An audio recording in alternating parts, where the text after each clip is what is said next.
Llegaba en la mañana, ¿verdad? Y entraba a este lugar, me preguntaban, ¿está usted nerviosa? Creo que eso es parte de nuestra naturaleza humana, y hoy más. Pero con la confianza, ¿verdad?, de que el Espíritu Santo es el que actúa en nosotros.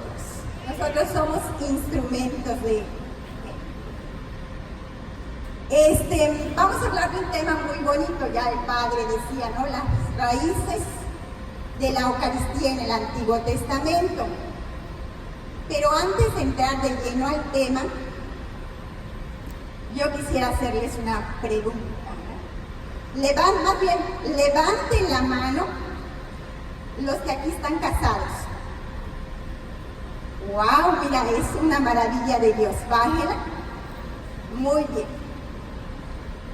Ahora yo les pregunto, levanten la mano aquellos matrimonios que han tenido que recurrir a recordar ese primer encuentro que les hizo enamorarse de su pareja.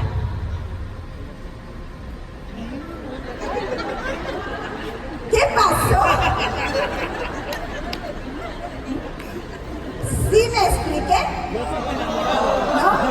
Bueno, repito nuevamente. Los matrimonios, ¿verdad? Las personas de aquí que han tenido que recurrir, ¿verdad?, a recordar esa primera vez que se encontraron con su pareja y sintieron que en ese momento hicieron clic con ellos. A ver, levanten la mano.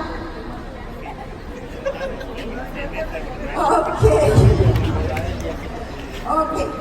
¿Por qué les digo esto? Miren, como parejas, saben ustedes que tienen que alimentar ese amor de pareja, ¿no es así? ¿Sí? Y lo tienen que llenar de detalles, ¿no es así? El matrimonio que no lleva de detalles su vida relacional, ¿verdad?, se va acabando el amor. El matrimonio que llena de detalles su vida matrimonial, aumenta el amor. Por eso nosotros tenemos que recurrir a ese primer momento en que nos encontramos con esa persona y nos hizo enamorarnos de ella.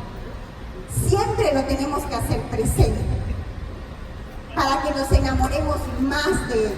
¿Sí? ¿Por qué les digo esto? Porque el tema que nos ocupa hoy se llama la Eucaristía, sus raíces en el Antiguo Testamento.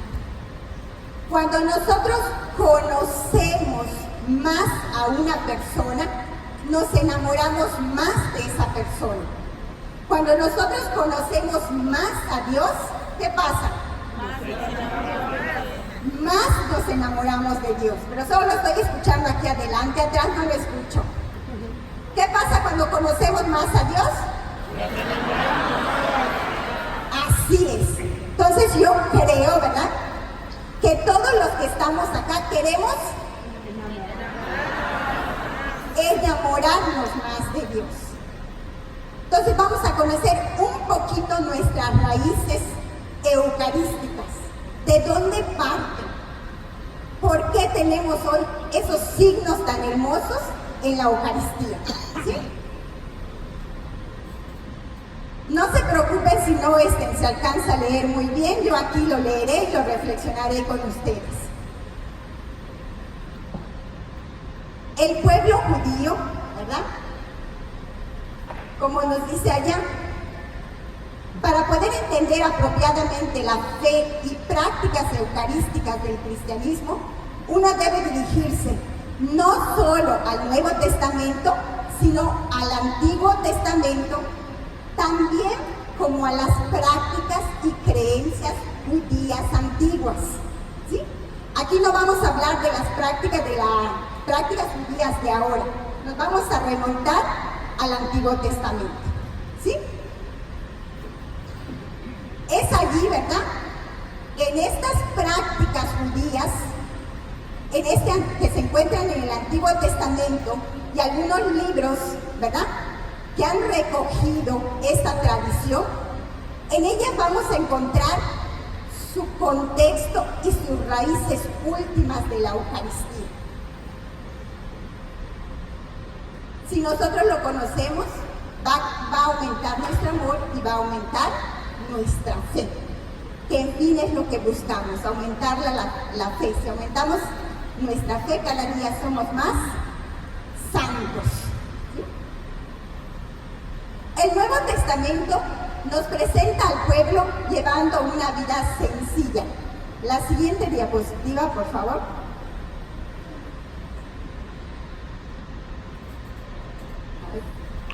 Ok, ¿se alcanza a leer? No. Nada de nada. Ok, dice así esa diapositiva. Su economía, ¿verdad?, del pueblo judío regía gran parte o en su mayoría la vida de este pueblo, la agricultura, la ganadería. Era una vida sencilla.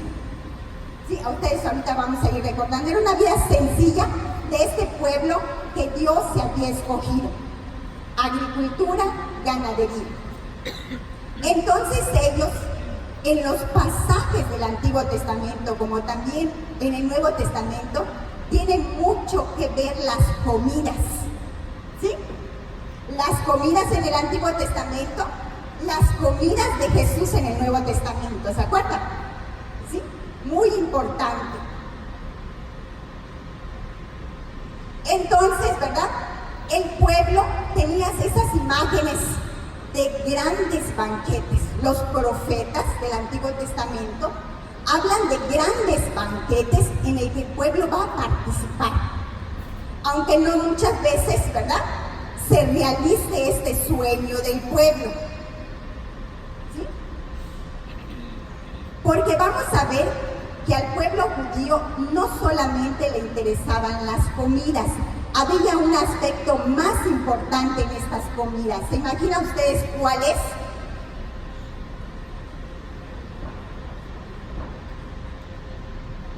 El aspecto relacional que se daba en estas comidas. Todos nosotros tenemos la experiencia de la reunión familiar, ¿no es así? O de la reunión de grupos. Entonces sí, ciertamente buscamos la comida, pero el diálogo en estas reuniones es muy importante. Y el judío, ¿verdad?, el israelita sabía muy bien que esta relación en las comidas era muy importante para todas ellas. Tanto es así que, si ustedes recuerdan, por ejemplo, en el pasaje de Génesis, capítulo 24, 25, que nos va narrando, ¿se acuerdan ustedes de nos habla de que el faraón tuvo un sueño, de que había visto 7 vacas gordas y 7 vacas flacas? ¿Sí? Entonces, José, ¿verdad?, es el que descifra este sueño y le dice: 7 años va a haber abundancia y 7 años no. Entonces, ¿verdad?, José administró tan bien que no se quedaron sin alimento. ¿Sí? También está el pasaje que nos cuenta la viuda de Sarepta, ¿se acuerdan? ¿Sí? Cuando había una escasez de comida tremenda, ¿verdad?, que a ella solo le quedaba una porción de harina y un poco de aceite para que comieran él y su hijo, y después dice: muramos, porque ya no había nada. En eso se le presenta el profeta, y el profeta le dice: dame de comer, si solo tengo eso yo para mi hijo. Y sabemos qué pasó, ¿verdad? El milagro. Las tinajas de aceite nunca se vaciaron. ¿Sí? Entonces, ¿por qué les digo esto y por qué recurro a estos pasajes? Para que se den cuenta, ¿verdad?, cómo era más o menos la vida del pueblo de Israel en cuanto a las comidas. ¿Sí? Y estos profetas mencionan estos grandes banquetes. Y recordemos que la Sagrada Eucaristía, ¿qué es?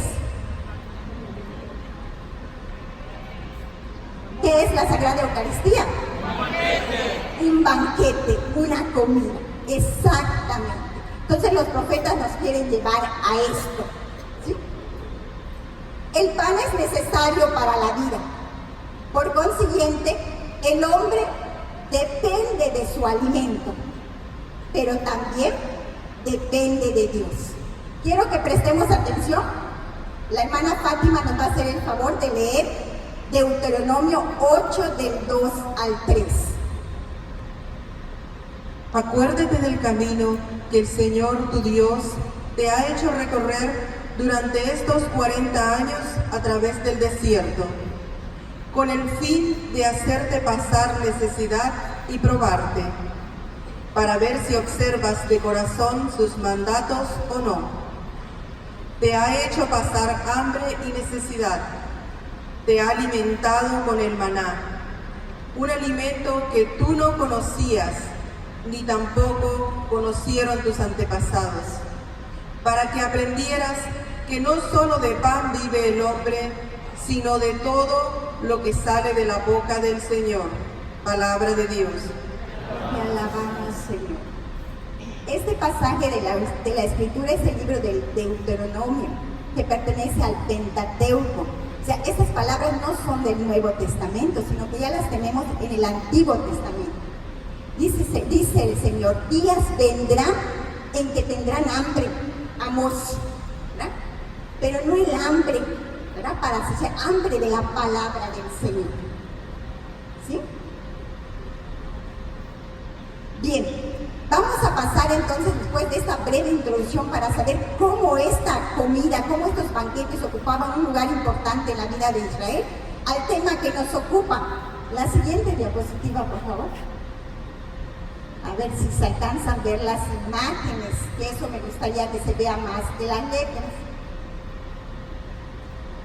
Pasamos al siguiente, por favor.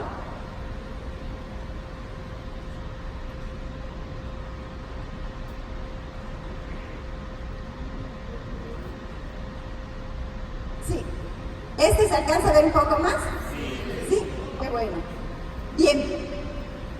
Entonces vamos a ver precisamente el tema que nos ocupa. Las figuras que nos presenta el Antiguo Testamento sobre la Eucaristía. Me voy a detener en 4. Sabemos que hay muchas en el Antiguo Testamento, pero me voy a detener en 4, ¿sí? Y son precisamente estas. La Pascua judía. A ver, levanten la mano los que han escuchado hablar de la Pascua judía.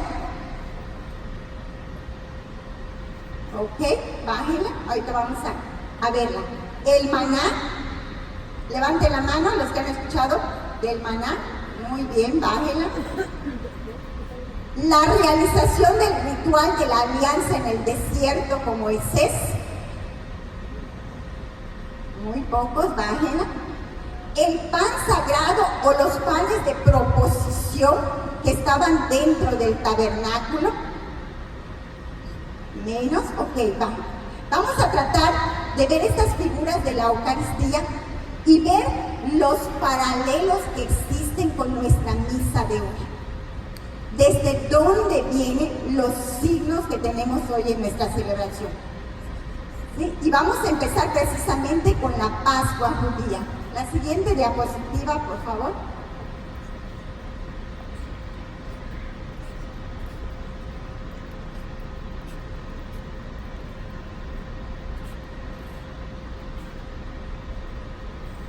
La siguiente. Ok. La Pascua judía. No se ven muy bien las imágenes, pero la primera imagen de arriba es el ángel, ¿verdad? Que está pasando en las casas de los judíos y las está saltando, ¿verdad? Porque iba a exterminar a los primogénitos de Egipto. Y la segunda es una imagen de la salida del pueblo de Egipto, ¿verdad? De un gran pintor. Bien, pero lo que nos interesa, ¿verdad? Es esta Pascua judía. ¿Por qué? Porque allá es donde la Eucaristía encuentra su raíz más profunda. Y va, la Pascua judía es el banquete anual del pueblo judío que celebraba, ¿verdad?, en conmemoración de su salida de Egipto. ¿Sí? Es esta gran celebración por la liberación que Dios le hace de la esclavitud del pueblo judío.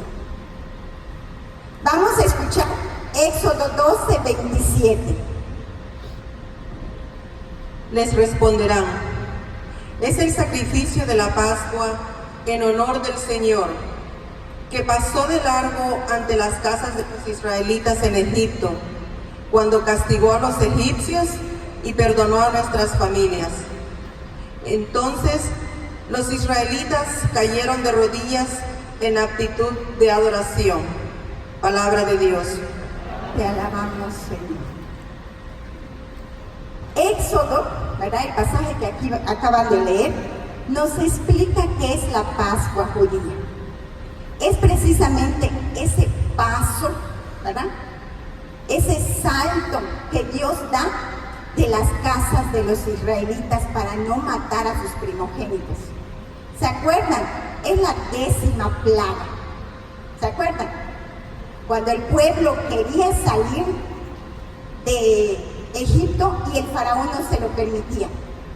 Y Dios endurece el corazón hasta que llega la 10ª plaga, donde mueren todos los primogénitos, ¿verdad?, de los egipcios. Pero Dios, ¿verdad?, les dice al pueblo, precisamente, ¿verdad?, que ellos tenían que pintar, que poner en las jambas y en los dinteles de las puertas de su casa la sangre del cordero, para que al verlo el ángel pasara de largo, ¿sí? Y no exterminara a los primogénitos de los israelitas. ¿Hasta allí vamos bien? ¿Sí? Entonces podríamos decir que esta Pascua judía, ¿verdad?, es el inicio del gran éxodo del Antiguo Testamento. Ya el pueblo, cansado de la esclavitud del pueblo de Egipto, clama a Dios. Dios le responde, lo libera. Pero antes de salir sucede este acontecimiento que estamos viendo. El pueblo tiene que celebrar la cena judía. El gran éxodo abarca, ¿verdad?, la cena judía, el paso del Mar Rojo y la alianza de Dios con su pueblo en el desierto. Esto es lo que abarca el gran éxodo, ¿sí? Que son precisamente las promesas que Dios le había hecho a ¿quién? Que lo liberaría, que lo haría un gran pueblo. ¿A quién se lo dice? ¿A quién se lo promete?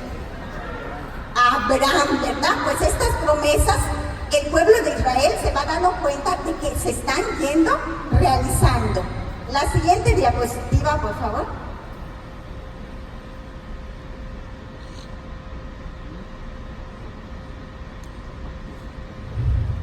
Entonces podemos hablar un poquito, parafraseando del Nuevo Testamento, que el Éxodo, ¿sí?, el Éxodo es el Evangelio del Antiguo Testamento. ¿Se acuerdan qué significa Evangelio? Buena nueva, buena noticia. Entonces, ¿qué significa el Éxodo para nuestros hermanos israelitas?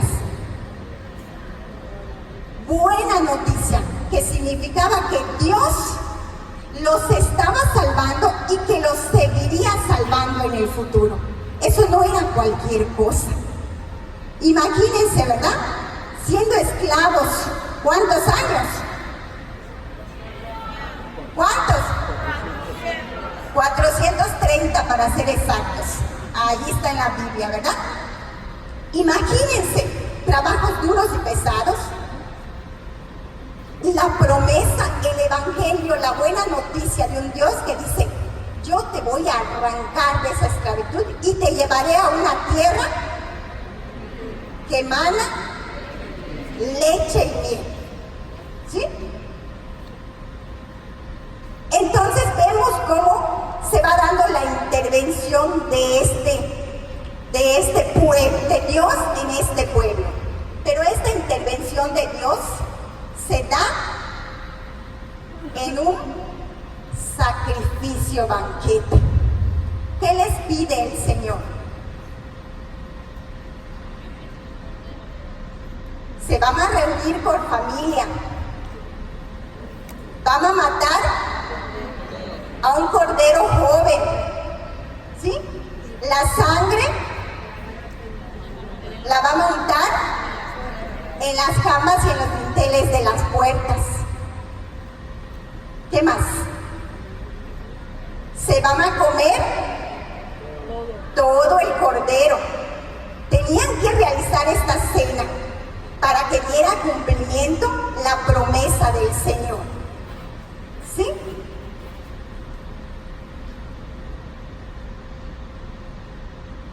Vamos a leer Éxodo 2, 26, 27 y pasamos a la siguiente diapositiva, por favor.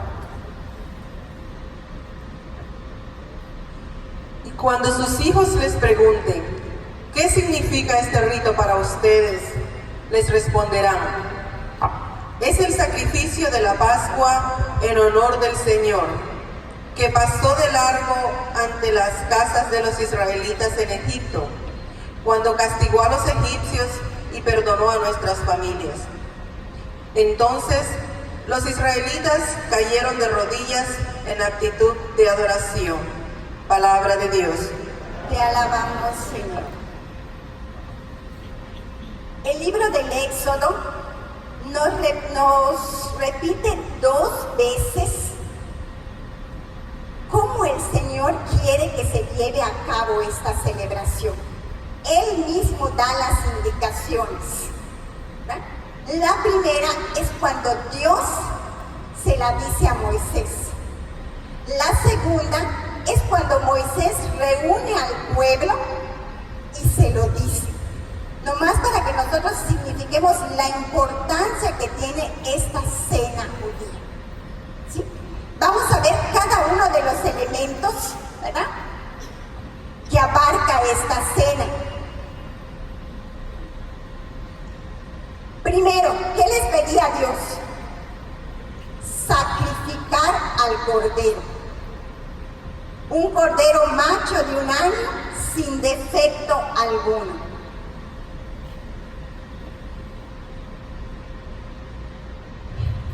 Cada padre de familia tenía que actuar como un sacerdote y ofrecer este sacrificio por todos los miembros de su casa. Cada padre de familia. Recuerden que esa fiesta era una fiesta familiar, era una celebración familiar. 2, tenían que mojar una rama de hisopo en la sangre del cordero. Lo que significaba, ¿verdad?, que el padre tenía que matar al cordero, ¿verdad?, cortar el cuello del cordero, ¿verdad?, depositar la sangre en un recipiente. Eso el padre, como sacerdote, ¿verdad?, como cabeza de la familia, lo tenía que realizar. Ya teniendo la sangre en el recipiente, ¿verdad?, estas ramas del árbol del hisopo las tenía que mojar en ellas. Luego, tenía que untar la sangre del cordero en los marcos de las puertas. ¿Para qué? Como señal. ¿Sí? Como señal, como signo de la alianza de este pueblo con su Dios. Entonces el ángel pasaría de largo y no moriría el primogénito.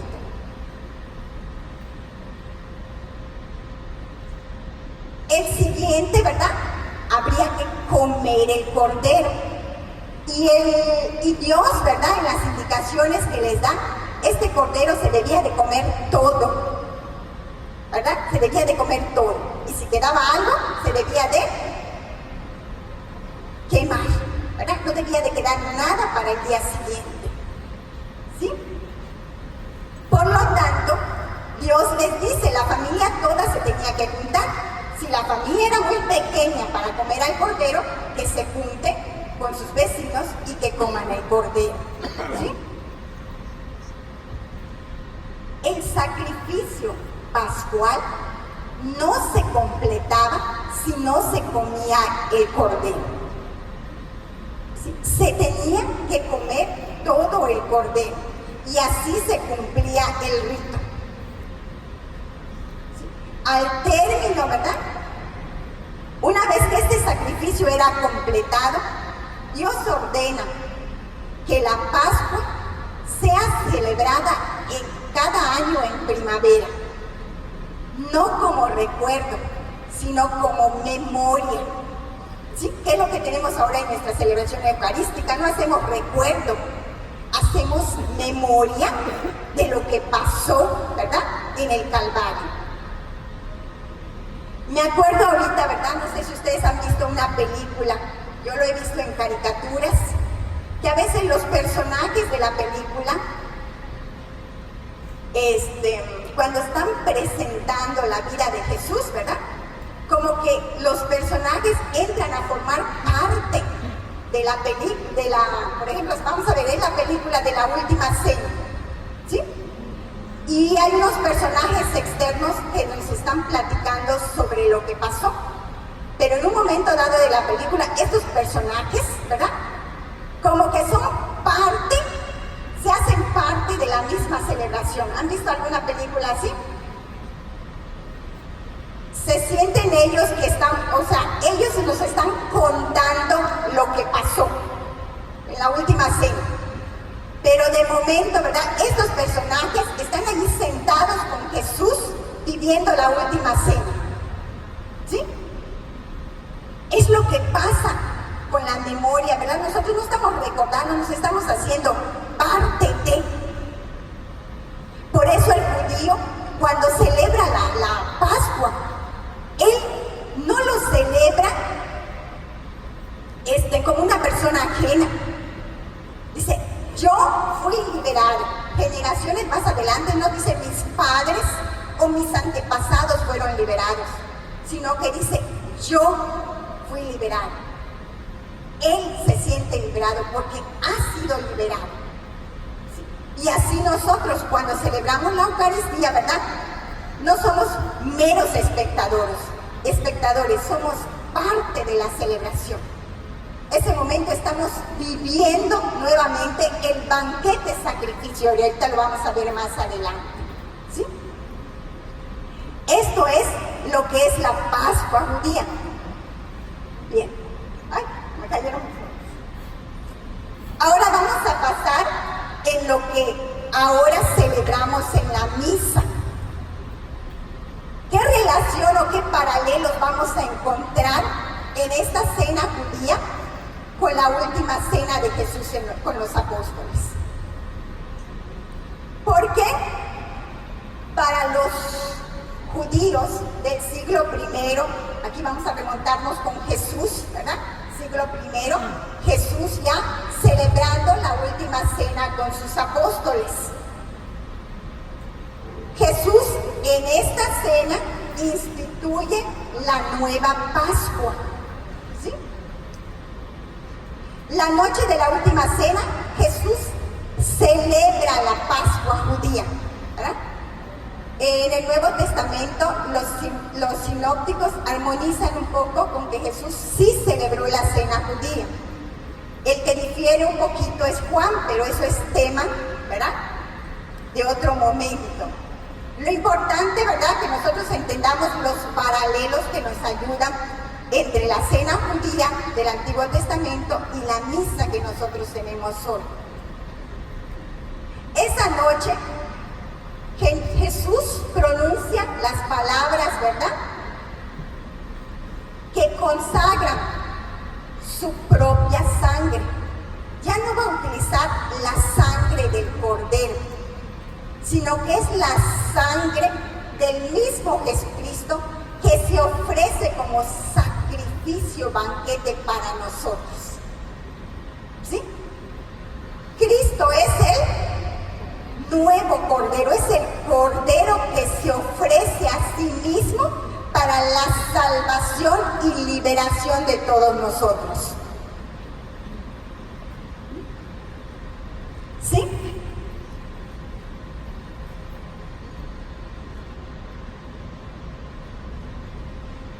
Él mismo es el que se ofrece, ya no como símbolo, ¿sí?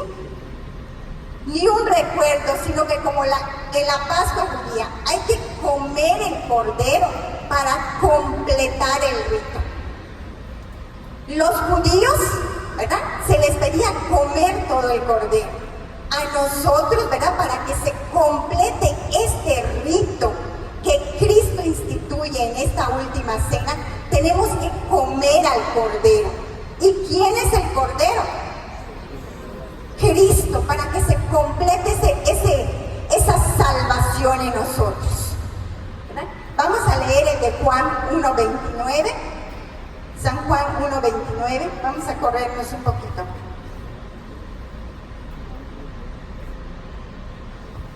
¿Lo tiene? Ya me tienen en apuros a María.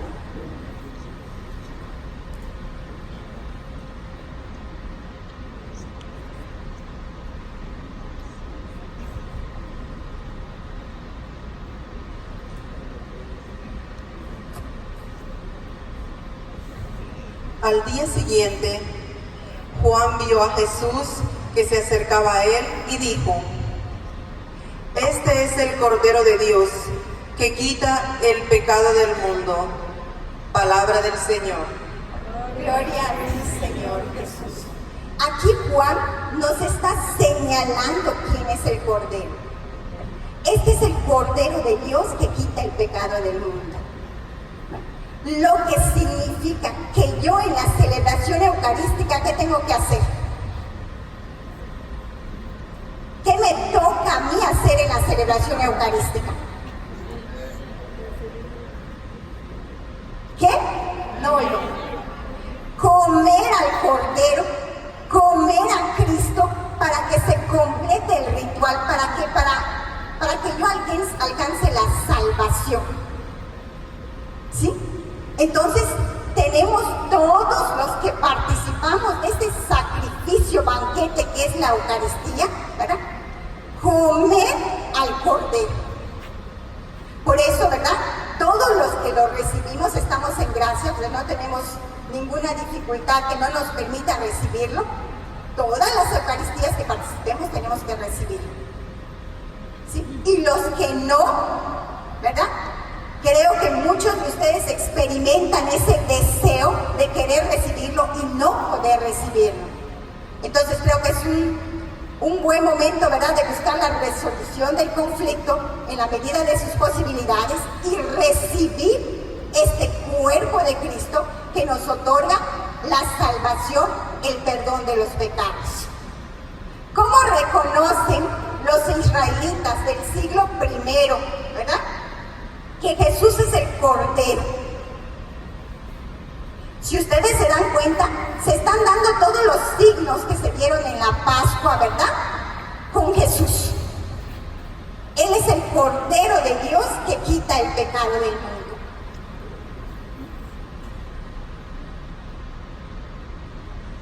Y tenemos las palabras en la Eucaristía. Entonces, esa cena que realizan los judíos es la cena que se cumple con Jesús, ¿verdad?, en la institución, y es la misa que hoy día celebramos nosotros, donde Jesús nos salva, se ofrece a sí mismo para el perdón de los pecados. Vamos a pasar, ¿verdad?, a la siguiente figura, el nuevo maná del cielo. Vamos a pedirle que nos lea el Éxodo 16, 2, 4.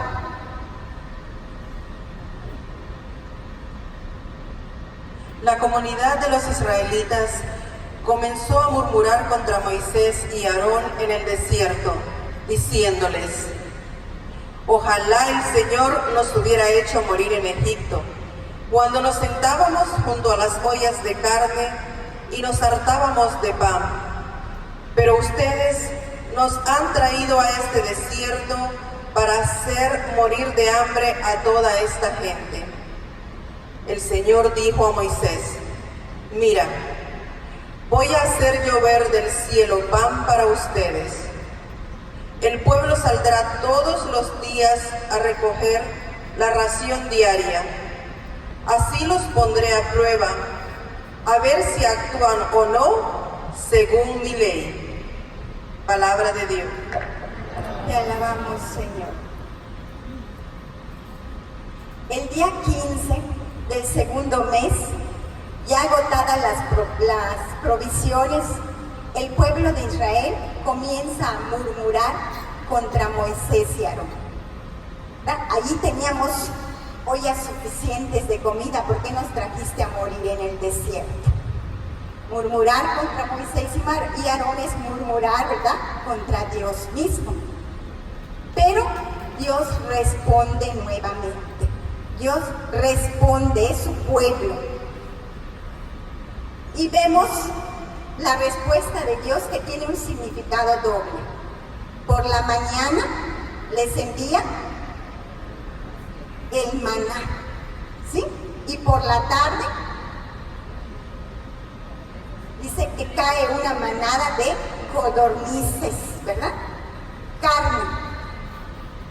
El maná, ¿verdad?, que es lo que nos compete en este momento, ¿verdad?, dice la Sagrada Eucaristía, era una especie de rocío que al evaporarse, ¿verdad?, ellos elaboraban el pan.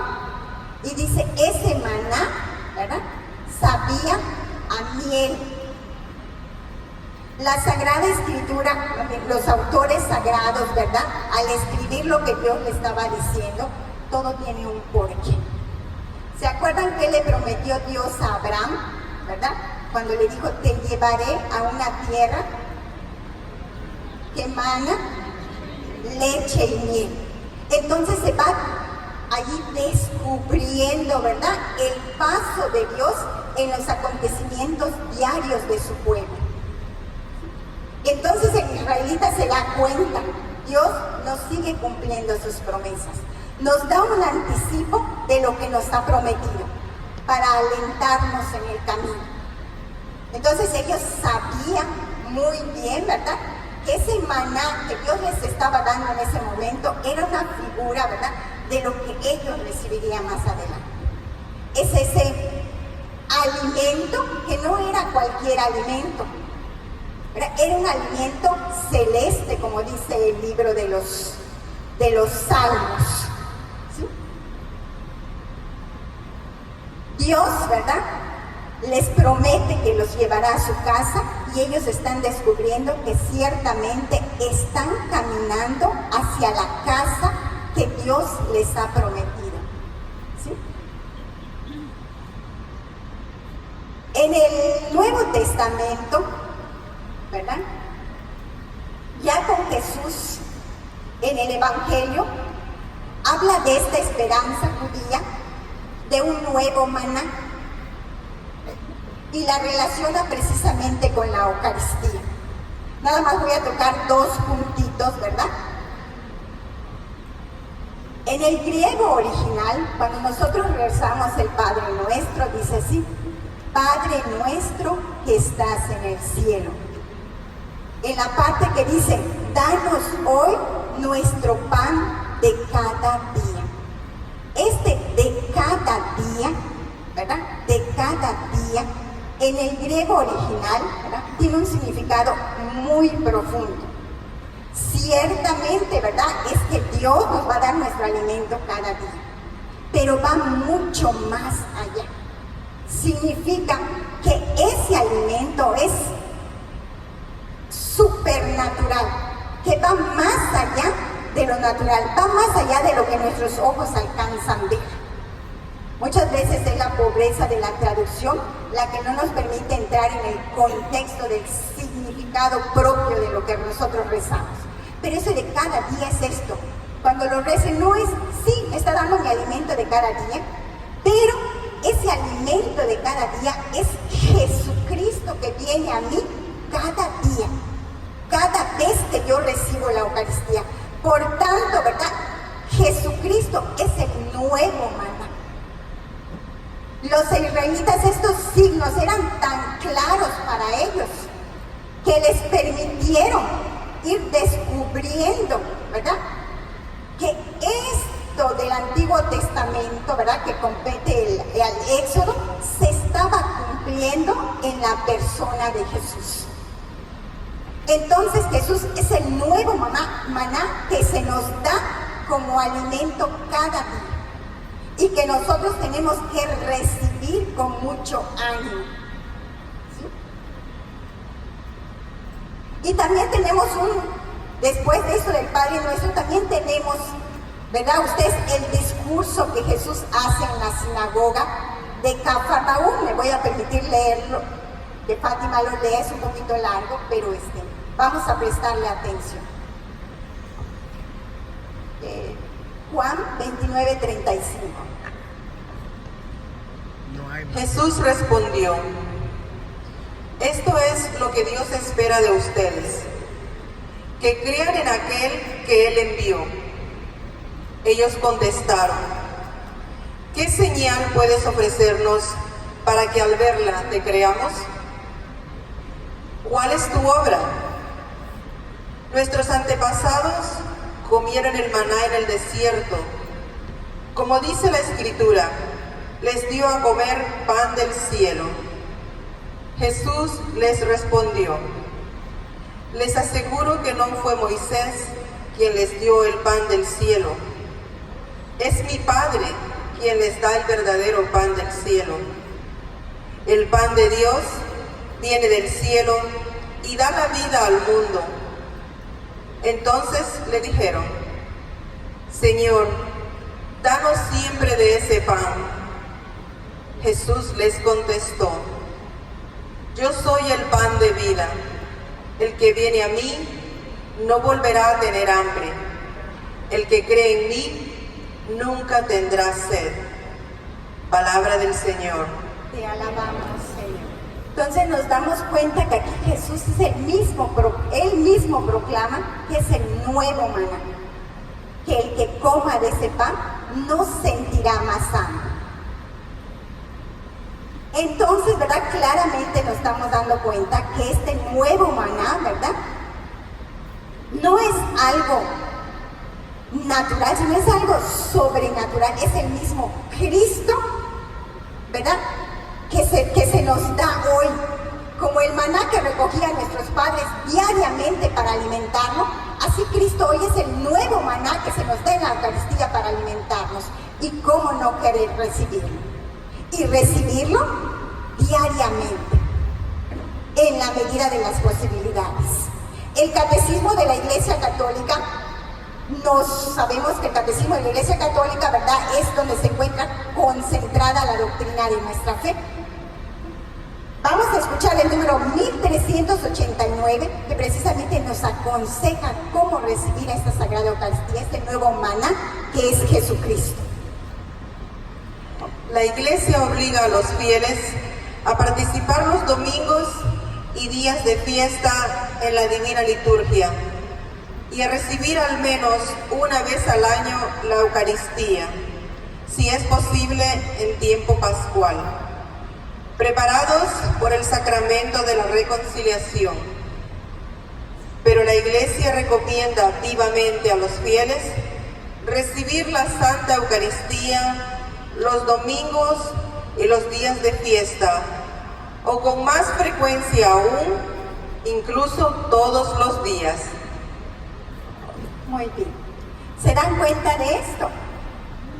Recibir a Jesús en la Eucaristía, el nuevo maná, no solamente los domingos, en la medida de las posibilidades, diario, porque es el que nos alimenta, el que nos da la vida eterna.